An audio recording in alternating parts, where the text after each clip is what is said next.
Hello, MennoNerds followers, anybody else who are joining us tonight. I'm Ryan Robinson. I'm happy today to be able to interview Scott Brubaker-Zehr, who's my pastor here in Kitchener, Ontario, about his Doctor of Ministry work regarding men's spirituality. Before I dive in, I just want to point out that if you are watching us live through Google Plus or YouTube, there is a Q&A box available. You can submit questions, which we'll try to tackle at the end when we've run through everything else. So first of all, as we dive in, Scott, how about letting everyone know a bit about yourself? Well, this is the first time I've ever been on a Google Hangouts video podcast. I'm the pastor at Rockway Mennonite Church in downtown Kitchener. I've been pastor here since the summer of 2000, so that makes it about 15 years. I'm married and I have 3 young adult children, one who's just graduated from university and 2 others who are in university. Yeah, what else would you like to know? That's a pretty good introduction. Okay. So the topic we wanted to dig into today was your work regarding men's spirituality, or the language that you especially use within your book is men's experiences of God. Mm-hmm. So let's tackle that general idea one piece at a time. What is it about personal experiences of God that you felt it would be helpful to study? Well, every congregation's different, I suppose. In my particular congregation, we don't talk a lot about our experience of God. And I think it's an important part of being Christian. Yet it's a bit of a complex topic. In my thesis and in my little booklet that I published, you mentioned my book. Well, it's a booklet that's just a summary, basically, of my Doctor of Ministry thesis that I finished in 2013 at Regis College at University of Toronto.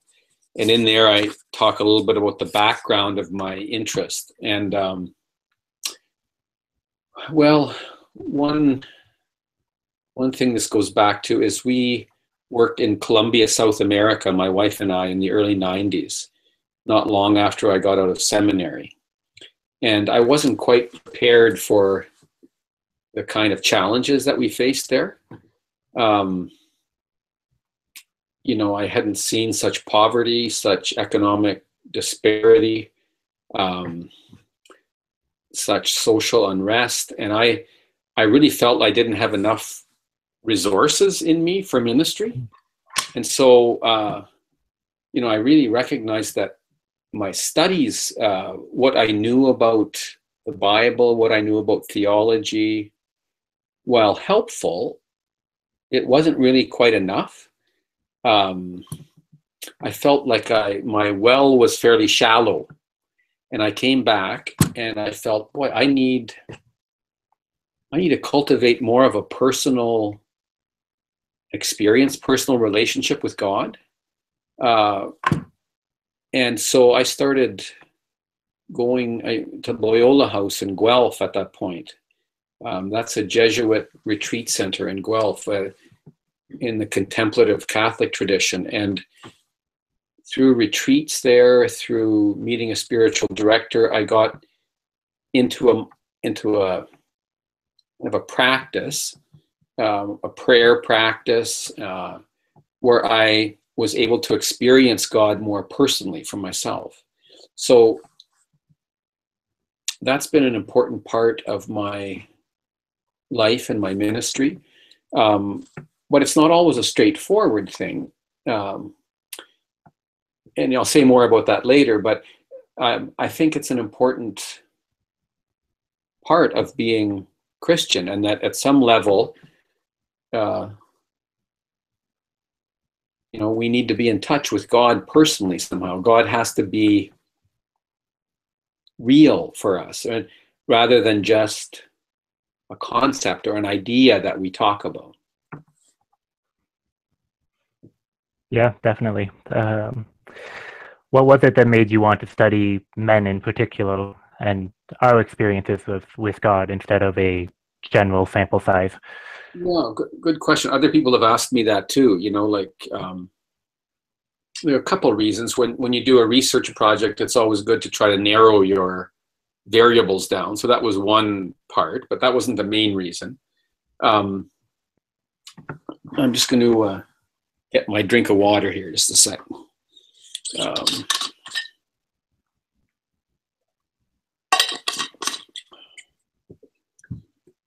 I'm a little tired because I was at a funeral today, co-leading a funeral, so I'm a little tired.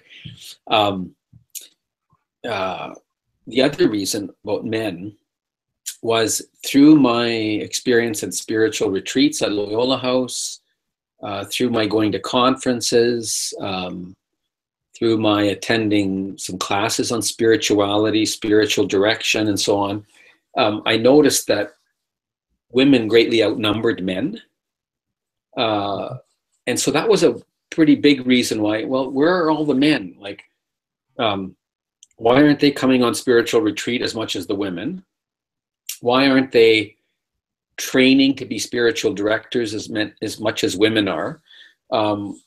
I was at a spiritual direction conference and probably women outnumbered men 10 to 1, right? So it was a curiosity, like, what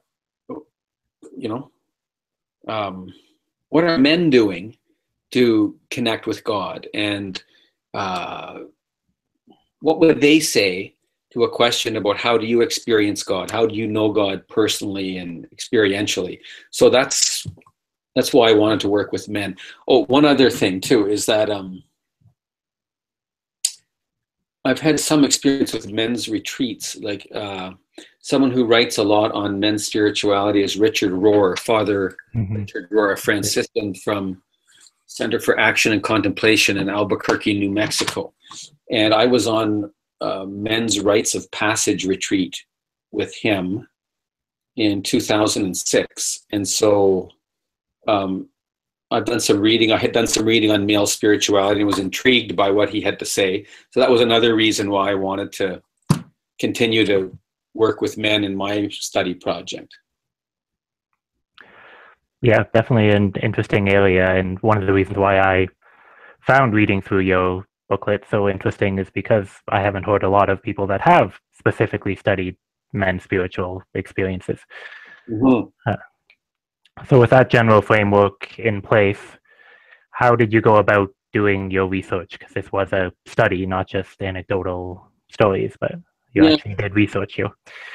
Right, yeah. So, well, I had an idea, like knowing a little bit of, having read some in men's spirituality and so on, I had an idea for engaging men in some kind of practice, that would elicit spiritual experience or help them to have an experience of God and help them to reflect on it. But I had an advisory committee, and they suggested that I take a few steps back. And they said, well, how do you know what's going to work with the men, right? And I said, well, I've done this reading. I've got a pretty good idea. I think this will work. And they said, well, why don't you just back up and listen to men, right? Do a more elementary kind of project. And so I was a bit reluctant about that, but I decided that I'd go with that. And so I backed up and I decided then just to interview men in one-on-one interviews, asking them, what's your experience of God? How have you experienced God in your life? Can you tell me about a time when you experienced God? So with the help of a committee and a third party, we identified a pool of willing men, and then a third person contacted the person to see if they'd be willing to be interviewed, and when that's how it worked. And then I got those names in groups of 3, and I set up interviews, and interviews were about an hour long, and then they were digitally recorded, and then I transcribed them, and then worked with analyzing the texts, the verbatim texts of those interviews. Okay. Yeah, so I know for me that that broad question that you started with of how I experience God, Yeah. that's not an easy one for me to answer, even as somebody who does have theological training Yeah. and a lot of time in more evangelical and charismatic communities, which do encourage talking about our own experiences. Yeah. Right. How easy was it for these men to do that? Is it similar to my challenge in that area? Yeah. Right. Well, they found it challenging too, and it wasn't an easy question to answer. And I can relate to you. I mean, it's not an easy question for me to answer. You know, um, the men that I interviewed, by and large, um, are thinkers in the sense they process things with their minds, right?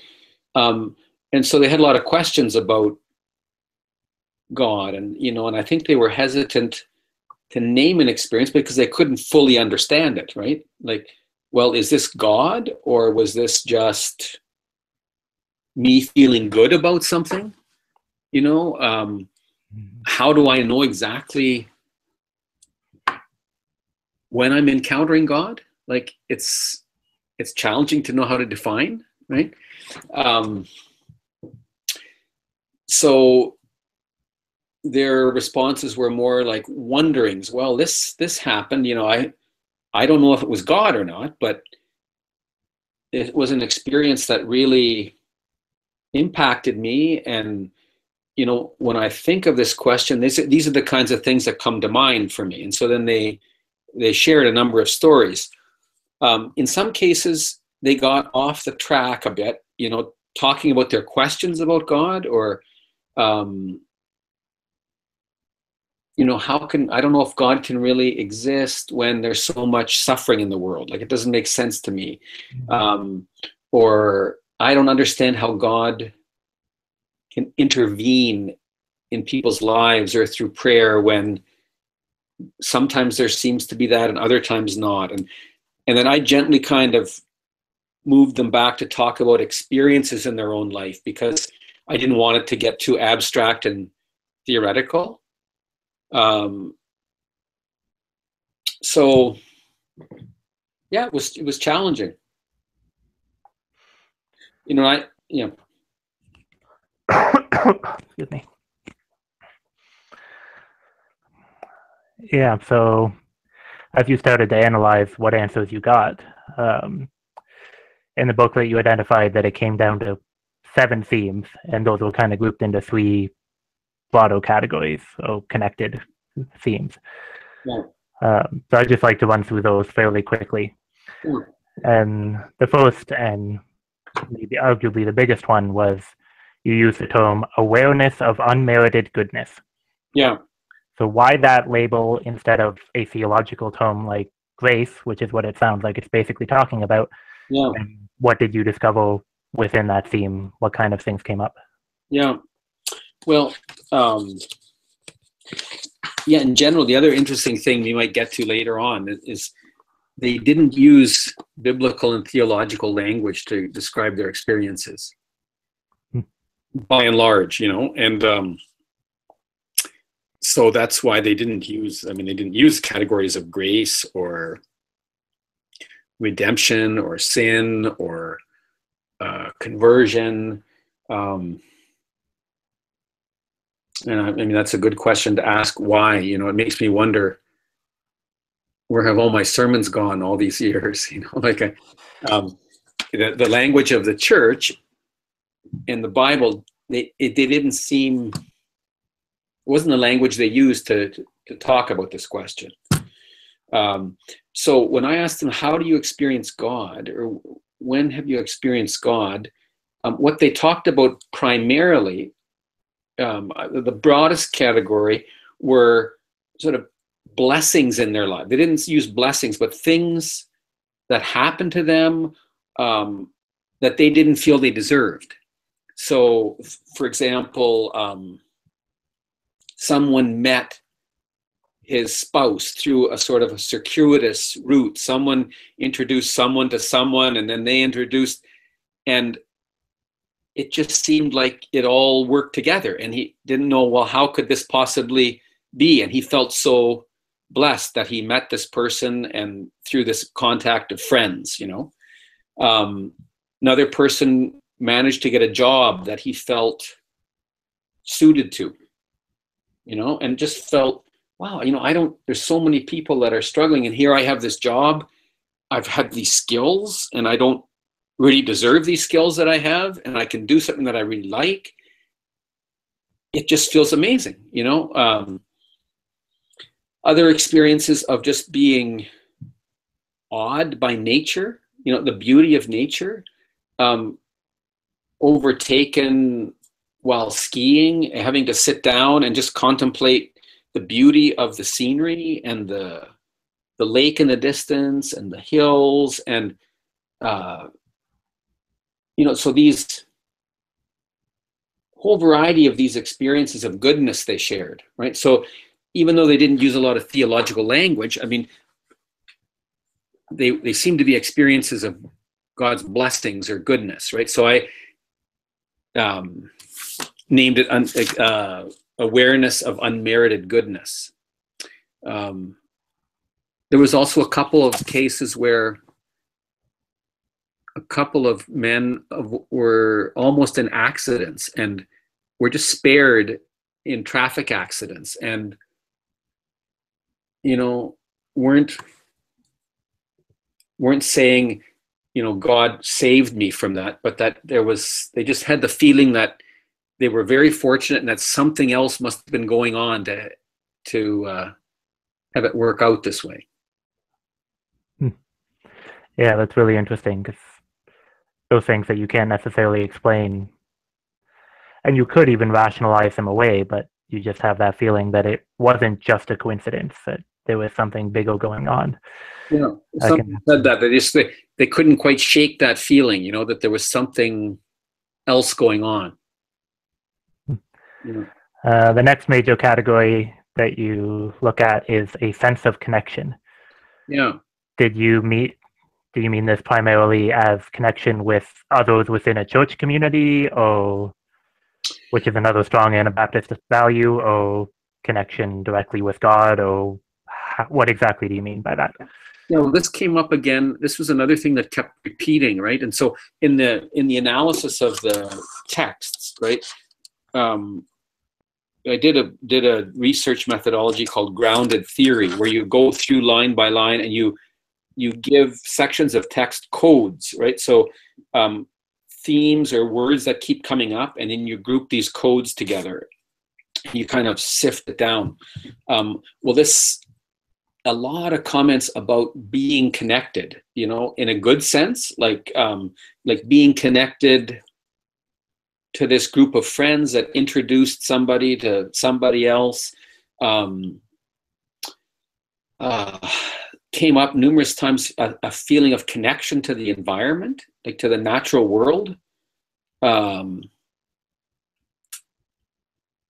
Connected to spouse and children. Grateful for work colleagues, friends. So a lot of these blessings came with a corresponding sense of, I'm not alone, like I belong to something. I'm in a network. I'm in a web of something. I have a place somewhere, you know. Now the other, and this in my diagram, I don't know if you can see it on the, it's probably hard to show on the thing, right? Yeah, you can try, but I'm not sure it'll look well. No. But so the other category then was ethical desire, right?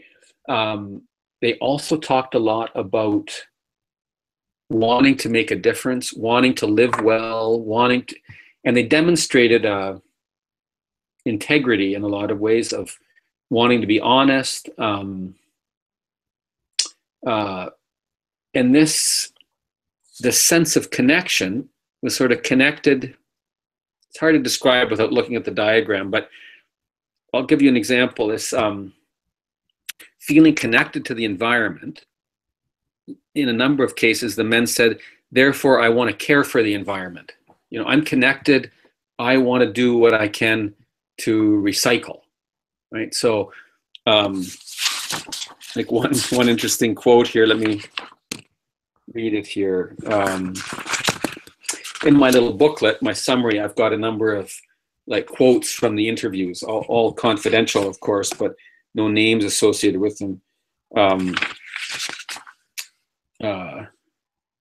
Quote, "We recycle Kleenex boxes. I tear out the plastic liners, and the green bin thing is amazing. There was an article in the newspaper a while ago about people not using the green bin because it smells bad. And I'm thinking, you know, I just want to punch those people."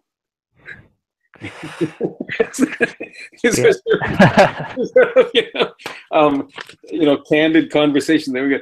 I just want to punch those people, you know, because, like, come on, pull your head out of your posterior for a minute. Let's think about the long-term implications of this. So,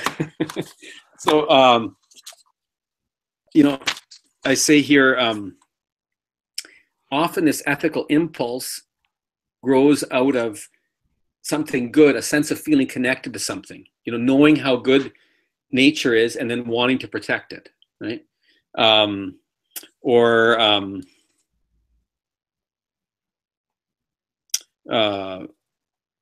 One man had the ethical desire to be a good role model for his students, to reach out to his students, but he talked about that in the connection of he had enjoyed good relationships as a kid growing up, you know?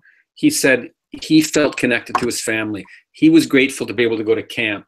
He teaches kids who don't have a good family life, who aren't able to go to camp, and so he wants to help them have what he had, you know? So these two things were together often, experience of goodness and then wanting to make a difference, wanting to serve, wanting to help others, experience those things too. Okay, great. So those are the big three themes, and with your permission, I can put up the diagram on the post on the website going along with this, so that people can look at that. Yeah. Like, it shows how the three are connected with each other, as well as some subpoints on a couple of them as well. Yeah, right. Yeah, so most of these things, they definitely, to me, as I was reading along, lined up with my own experiences pretty well, and what I've heard from a lot of other men that I've talked to in the last 10 years or so that I've been significantly involved in ministry. Yeah. Especially the elements about being a very practical faith, that ethical desire, things like recycling being an act of experiencing God. But two things really stood out to me that were kind of different to a lot of my experiences. Yeah. And we've already hit on both of these a little bit, but I'd like to delve into them a bit more. Yeah. The first one is the lacking of biblical or theological language. Yeah. Why do you think this wasn't really part of their vocabulary? Is it a gap in the knowledge? Do they not know the Bible and the theology? Or do they just not know how to bridge that knowledge to match it to their experiences?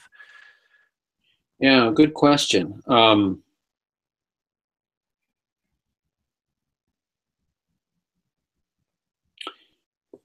Yeah, like I think it's mixed. I think, you know, there was a variety of men from these churches in the study, and so the level of biblical and theological knowledge was varied, you know. But it, in some cases, I'm sure there was decent biblical and theological knowledge, but there wasn't a comfort with using that language to describe their experience. So there's, I think, a number of them are sort of working to how does this language make sense? How does it sound coherent, or how does it make sense in my own life, with my neighbors, with my colleagues?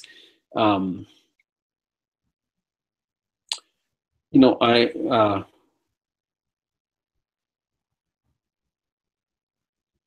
you know, like, I think there's some, with some too, there's some level of reaction against hearing this language used in ways that they maybe don't feel make sense, right? Or like, and I thinking just of myself, like I've heard people give testimony about their experience of God, or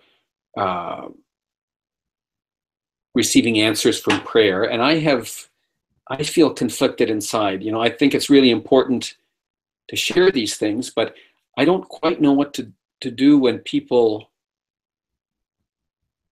talk about,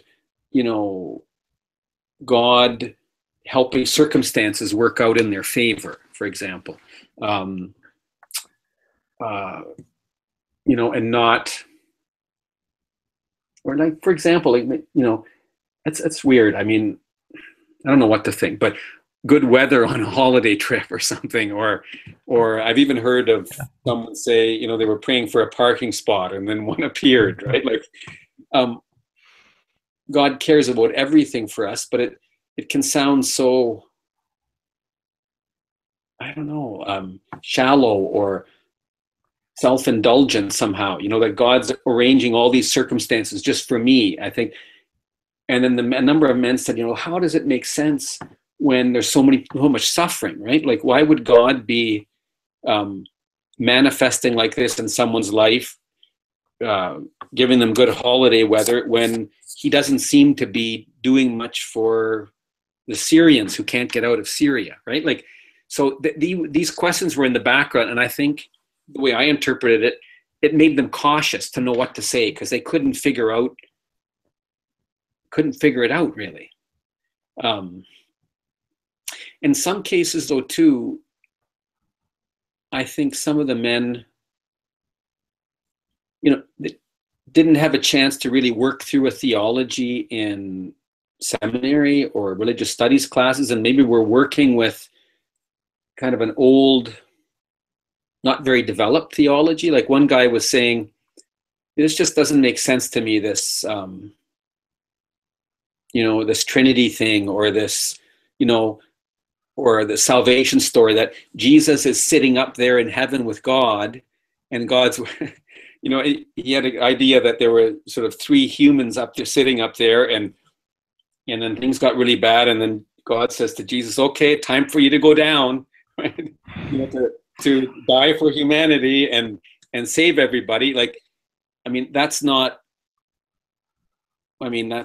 a pretty primitive view of the Trinity or God, right? Like, we don't understand it that way, or I don't understand it that way, but he seemed to think that's how Christians understood it, right? So, so I think in some, I don't know, I'm starting to babble now. I don't know. Yeah, that makes a lot of sense. Because when you don't actually sit and study it, and if you're not a church that doesn't value the systematic theology, where it tries to make everything super logical, which there's good and bad to that. But a lot of Mennonite churches, that's generally not what they're into. Yeah. So when you don't have that, then you just kind of get a lot of bits and pieces, and often cliches like the thanks God for the parking spot thing. Yeah, right. Yeah. And trying to put it together and doesn't necessarily work. Yeah, right. And so then, not that they're not, theologically sensitive. It's just that I think, and I can relate to them. It's a process to know how to use the language intelligently and know what you're meaning, and also I think I sense with the men a desire to have it fit and cohere with their other parts of their life. Like, they don't want to just speak one language on Sunday and then a language that doesn't work on Monday when they're at the office or when they're working with their scientific colleagues, right? So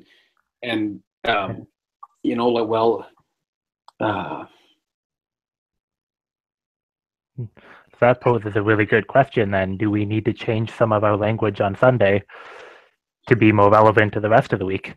Yeah, like I think what we have to do is work hard at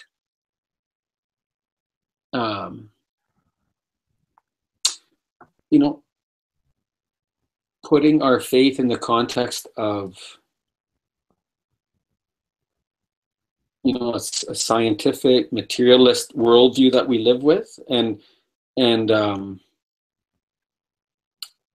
looking at both together and saying, okay, well, how do these fit together? I mean, how does science challenge our worldview and our language, right? Like, and what does our language and worldview have to say to science? And have pretty open studies and discussions about that kind of stuff. And it's a big job. I mean, and there's lots of good resources, and there's lots of good people out there working at it. It just takes a fair bit of effort, and you got to kind of work at it. It doesn't just happen in a 15-minute sermon. Like you got to, dedicate some personal time and study to it, and maybe join a class or, join a book study and work at it. So I think that's one of our challenges as a church, Mm-hmm. Yeah, as somebody who loves those fancy theological words and the history and everything myself, that's something that I could probably go on for a while. But let's jump on to the next thing that really stood out to me, was back to the idea of the personal relationship with God. That I think you said there was one exception. One man was able to use that language, but most of the others, it was not on their radar. And with a lot more of my evangelical history, that's a really common phrase. That's the catchphrase. You say that a lot. If you couldn't think of any other specific way to say that you've experienced God, then you could at least talk about in terms of being saved and that putting in you in a personal relationship. So how would you explain how these men saw God? What was their image of God if it wasn't in a particularly personal way? Well, for the majority,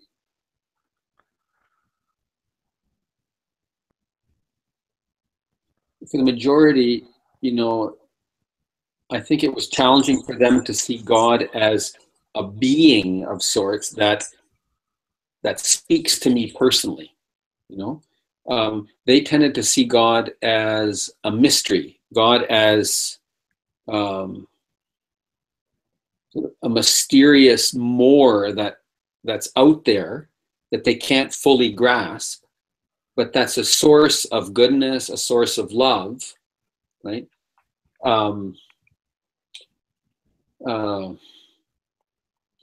And it's interesting, and the majority of them, not all, but the majority didn't seem to talk about, Jesus as the incarnation of God. I mean, Trinitarian language, the Father is transcendent. The Father is connected with mystery, right? And in the Son, I mean, we see flesh and blood. We see God in living form as one of us, right? And but the men had trouble with that. They talked about Jesus more as a moral teacher, as an ethical guide, not as the incarnation of God, as the living Son of God, or as a risen presence, a risen Savior. So, yeah, I mean, that's.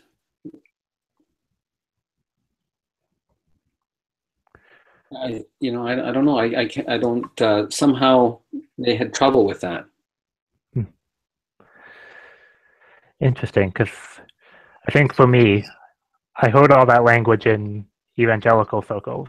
But then it was as I started drifting more towards Anabaptism, which did have such a heavy emphasis on the incarnation of Jesus, that it actually became a lot more meaningful to say I had a personal relationship with God.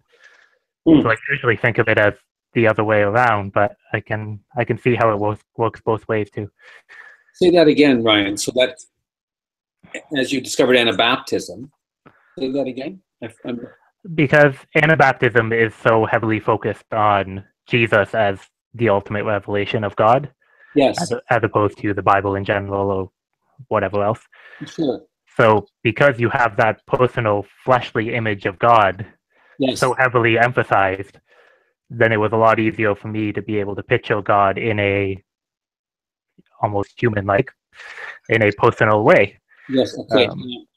Whereas with some more evangelicals, we said personal relationship a lot, but when we were not actually focusing on what God looked like with flesh, then it didn't necessarily connect my images as well for, my embedded and my deliberate theology didn't quite line up. Yeah. Okay. Interesting. Yeah. Interesting.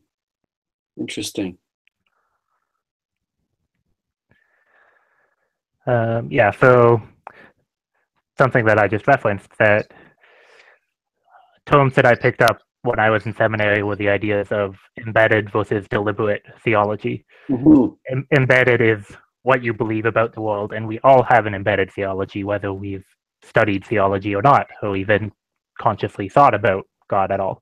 Yeah. That's just how we try to explain our world subconsciously, and they all demonstrated a lot of that. But we don't necessarily all have a deliberate theology or a very coherent deliberate theology a lot of the time, and they don't necessarily line up with each other a lot. Yeah. One common example of that I feel like I've heard a lot is Christians say they believe God is absolute love, but at the same time they live with a fear of a judgmental God, because there's still some embedded theology saying that God is angry judge. Yeah. Even when you're consciously saying, no, he's love. And it takes some time to get those two to line up. Yeah, right. So you're saying like an embedded one is something that's almost on the subconscious level, or something that that's just there, implicit sort of, and then our deliberate is what we work at or what we say. I mean, but that they don't always add up. Like we'll say God is love, but inside we somehow fear an angry, wrathful God. Yeah, exactly. Yeah. Right. Yeah. Yeah. So these men definitely have that strong. A term you use in the book is a natural spirituality versus a religious spirituality. Or with the terms that I just used, they definitely had some embedded theology, but it was sort of vague a lot of the time. But without that religious spirituality or deliberate theology, would it be too harsh to wonder if there's anything distinctively Christian about the experiences that they're describing? Or is that even a important question? Yeah, well, it does raise the question. I mean, what?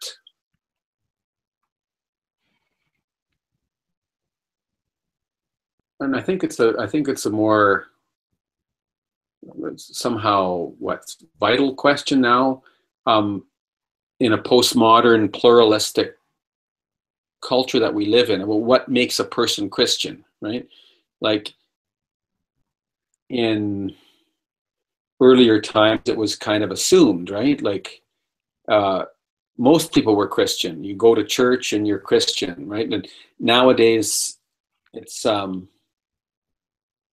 we're Christian by choice, right? Like it's not assumed anymore. There's not the same social pressure to go to church. So what is it that makes someone Christian? Is it just the language they use? Is it how they behave?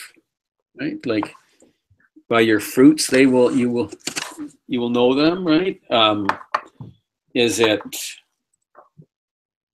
the discipline of participating in a body of believers, going to Christian worship? Is it being able to give testimony or witness to your own experience in theological language, right? Being able to speak about a personal knowledge of God, how I've sensed God's presence in my life, how I've given my life to God, and so on.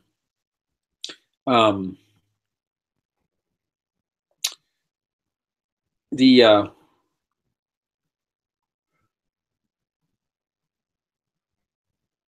like like from the Anabaptist tradition, I think it's fairly, I want to say, I don't know if demanding is the right word, but it's an adult conversion baptism tradition, right? So it asks people, I think, to be able to speak about why they're Christian.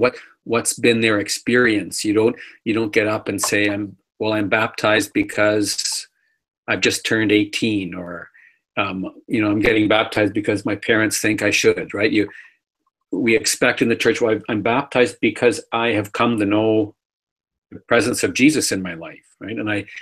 And I've been captivated by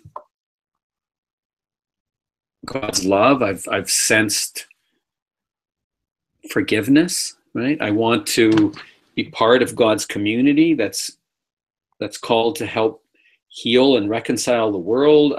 I want to live for God and not for my own self,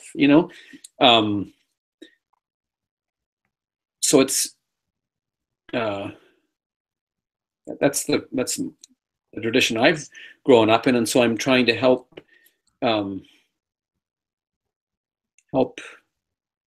people find the words for that, or find the experiences and know how to speak about those experiences, right? So I think that's important.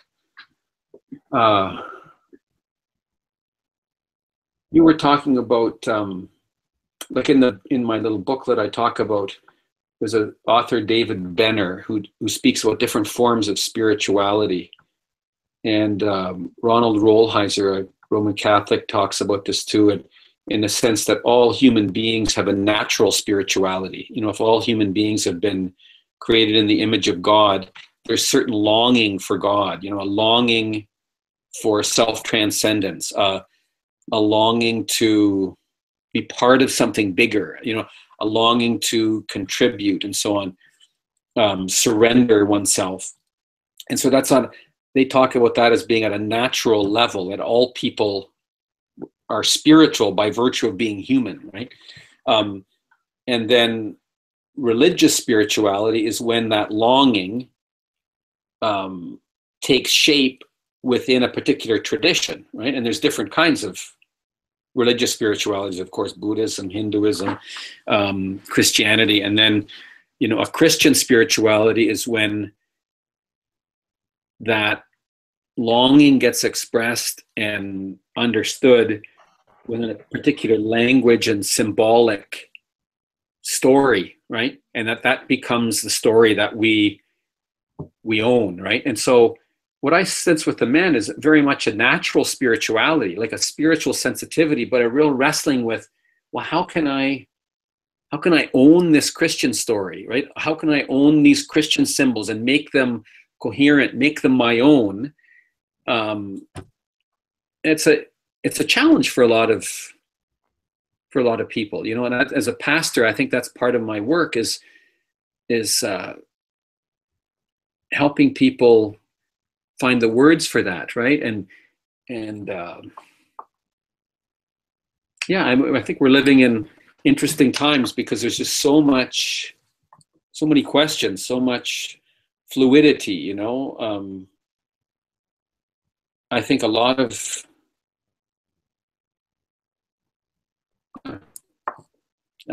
anyway. Yeah. Yes, that was a very good answer to probably the toughest question we have today. It's one that's, as you said, we're wrestling with as a culture too, as Christians. Yeah. In a relatively newly pluralistic world, it's not something that comes too easily. Yeah. Right. Yeah. So just before we get too practical with some more suggestions for how we may be able to do better in some areas, want to remind anybody listening that if you want to submit any questions, you can do that through the Google+. If you're watching through the Google+ event, there is a Q&A box where you can submit questions, which we'll have Scott tackle at the end. So, practically speaking, out of all of this, what should we be encouraged that we are doing well in our churches, and what can we be doing better? And what's your advice for continuing to engage men in the church? Yeah, right. Well,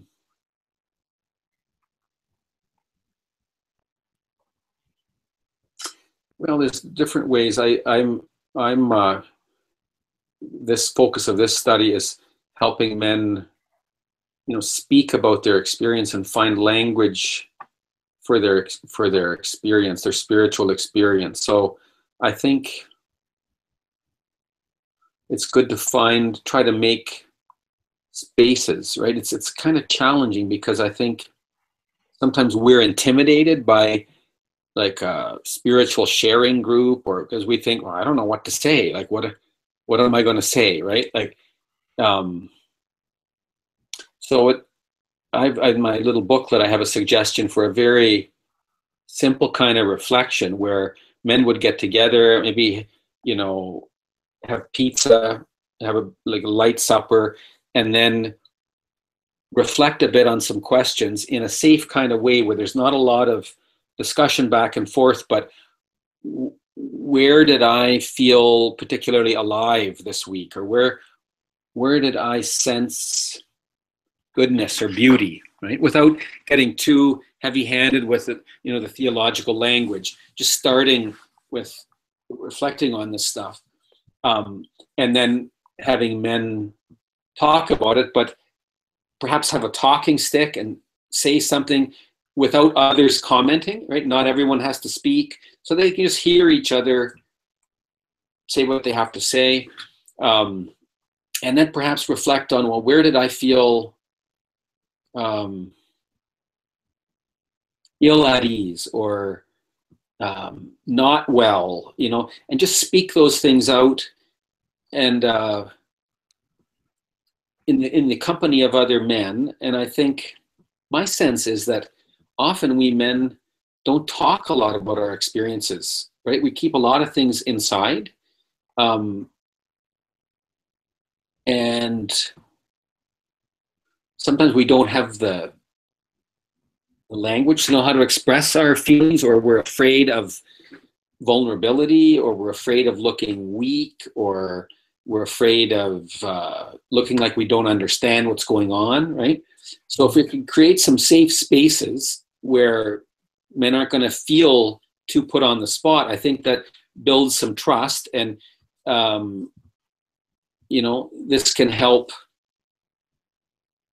sort of lead to some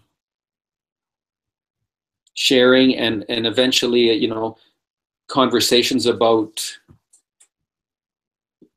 the Spirit's role in some of these things, or how God might be leading us in some ways, or, what we might be noticing in our lives. So that's one thing. And I think also trying to encourage the sharing of experience in worship.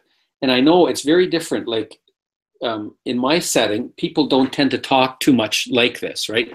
But I know in evangelical or charismatic churches, testimonies are quite common, right? And people get up and say, well, God did this week, or I really sense God leading me. And like I said, I sometimes feel a bit conflicted over that stuff, because sometimes I think it needs to be discerned and challenged, sometimes it feels a little too narcissistic, maybe, or like Paul says, the Spirit needs to be discerned, right? So I remember one time when we were in Colombia, we would have sharing time, and one woman stood up and said, how was it now, that there was an accident with a cooking stove at home, and she was it was a neighbor or something. She was interpreting this as God's punishment on this woman, because this woman had been a gossip or something. So it was just, she was saying that this was how God was getting back at her and stuff. And so I felt as that I was leading the service, and I said, well, let's open that up to discussion, because I'm not so sure, right? I'm not so sure God wants to inflict pain on people as punishment, right? And this is a little different. They weren't used to this, of a testimony being challenged, but then we talked about it together. And that's, I think, part of my understanding of Anabaptism is, you know, the Spirit has to be discerned, right? We might get it wrong, or we might misinterpret. So the rest of them, you know, come together and say, well, yeah, maybe I don't think it was that, you know, because look at here what it says in the Bible about God is loving and kind, right? And so where was I going with this? But anyway, I think it's important to develop a kind of culture where you can share experiences, but sort of in a humble, sort of discerning way, right? Not, and I read a book when I was doing my Doctor of Ministry studies by a woman named Lillian Daniel. She did a Doctor of Ministry degree in the States somewhere, and it was on testimony, right? And she was working with a liberal Congregationalist church where they didn't want to talk about testimony. They were sort of, you know, reacting against evangelicalism and reacting against what they thought were weird personal testimonies. And so she said, well, just start with what you've got, right? So they worked at it, sharing their stories without a whole lot of religious language, but stories where they felt something important was happening in their lives, and it was unfinished, and it was not in a typical formula, and it helped to, you know, bring some new spiritual life into the congregation. So I think that's an important, I'm trying to figure out how to work at that, but I think that's important. Yeah, just to jump in there. Yeah.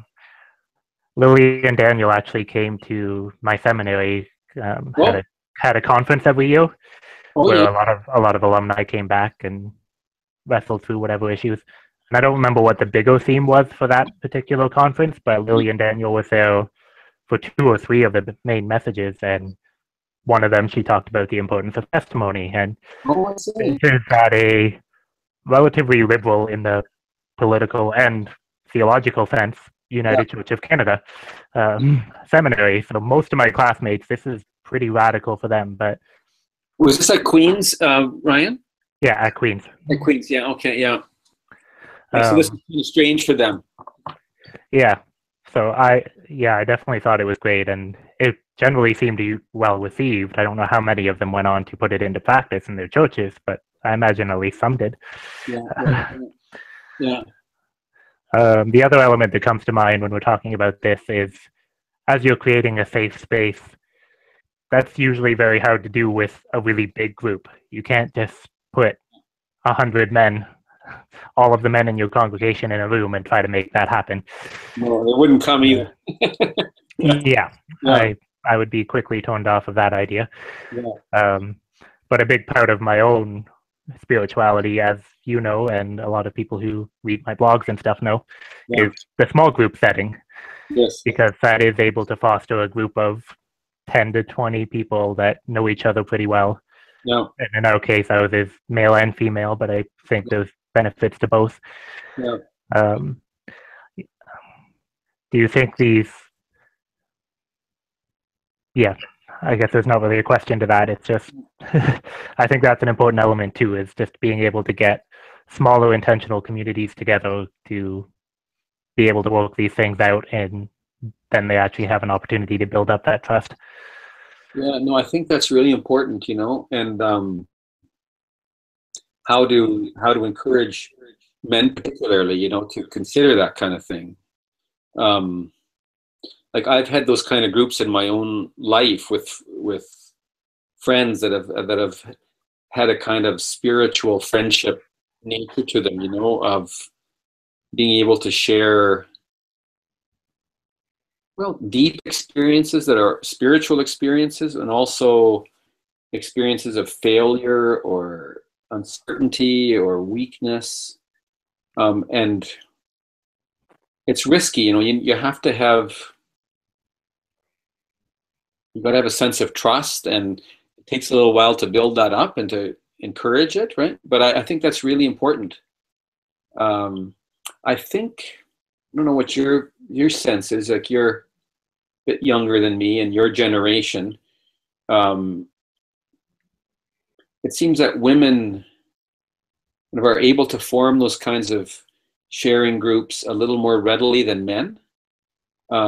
Men, I think, tend to be more loners, whereas women will get together and they'll talk about relational kind of stuff, something that's happening with them, or they might even start weeping about, their child or something, where the men won't get together and start weeping about their child, right? Like they'll talk about sports or about fixing something, or so I think there are, you could debate, well, what are these inherent differences, or if they're sort of socially constructed differences. I mean, whatever they are, I think there are some differences, and so it takes a little bit of different approach to work with men and women in some ways. Yeah, definitely. One of my previous home churches I was a part of in Toronto, it was a mixed gender group, but we divided into smaller groups later for prayer and kind of wrestling through more personal stuff. And it was guaranteed every single week the men would be done in 10 or 15 minutes and the women could be there for 45. And those 10 or 15 minutes were still important baby steps for the men. So I'm definitely not ridiculing us at all. So, take what we can get. Sometimes you have to do that little bit before you can do a little bit more and then a little bit more. Exactly, yeah. And and that's fine. Like, another comment that comes to mind is, like, men have different ways of entering into these conversations and entering into these groups, right? So one guy workshop I went to, a guy named Don Bisson. He's a Roman Catholic, and he's done a lot of work with men's spirituality. And he was saying that men are often chided, like when they get into these kind of groups, that they should get out of their head and they should be more in touch with their feelings and stuff. And he was saying, well, just give the guys a break, right? Like, they don't have to be like that. Just let them be how they are.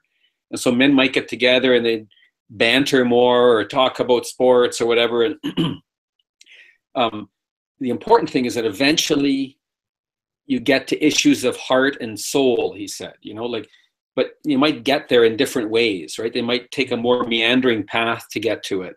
You don't want to just stay on the surface of how the Blue Jays did or whatever. I mean, you want to get to deeper things, but you have to let them do it in their own way, right? And he was complaining of the fact that in some of these spiritual direction programs, they were seeming to want to force the men to do it in a more feminine sort of way, like get relational and touchy-feely right away. Well, it doesn't work quite that way.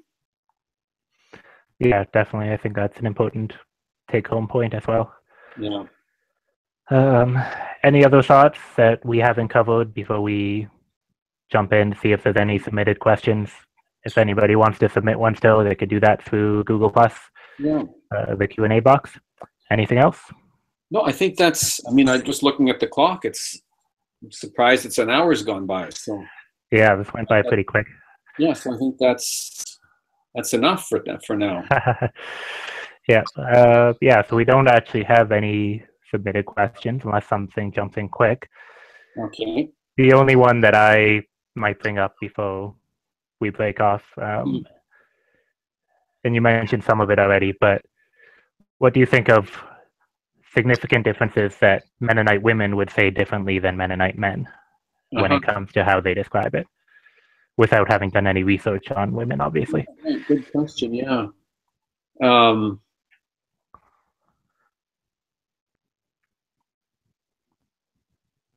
Good question.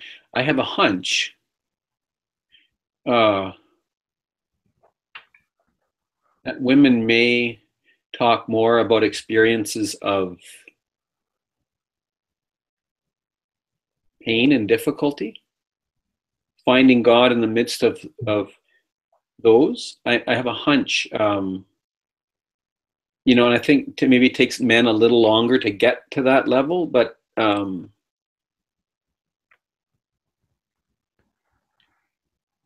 I think that's often how both, and Richard Rohr talks a lot about this, how both men and women encounter God. A deeper sense of God is often through suffering, often through a sense of failure where you come to the end of your resources and you're kind of broken open, and then you experience something new, right? And boy, I think for us men, I think we're so guarded against that.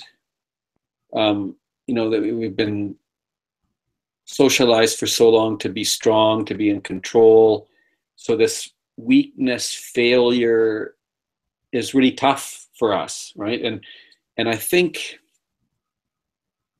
I don't know. I mean, I don't want to make too many generalizations, but I think women are maybe more free to talk about that stuff than men.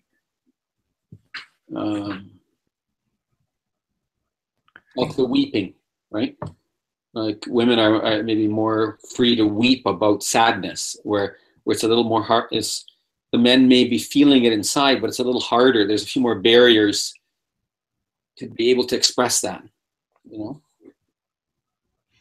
Yeah, that makes a lot of sense. I hadn't quite thought of it that way, but just anecdotally, it seems to be generally true in my experience too. Yeah, so if we can find ways for men, to be free to be weak or vulnerable and still accepted and loved, and I think it's part of what we have to keep working at. That's a great last word. So this book is now available in a book. Is this going to be available widely to the public? Is there a way people can get a hold of it if they're interested in more on this?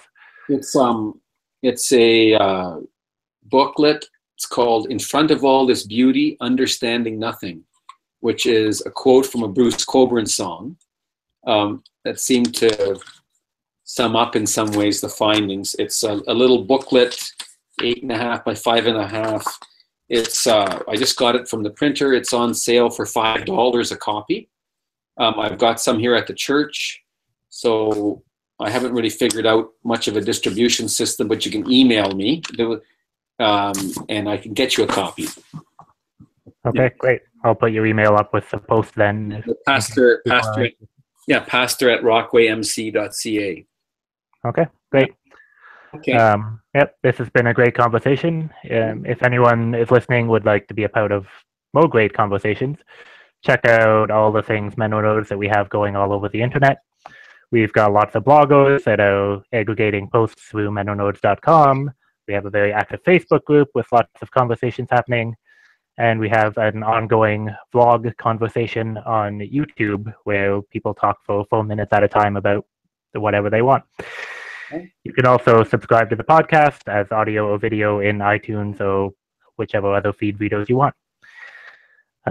Thank you, Scott, very much for coming on. And thank you for everybody that's joined us live. Thanks, Ryan.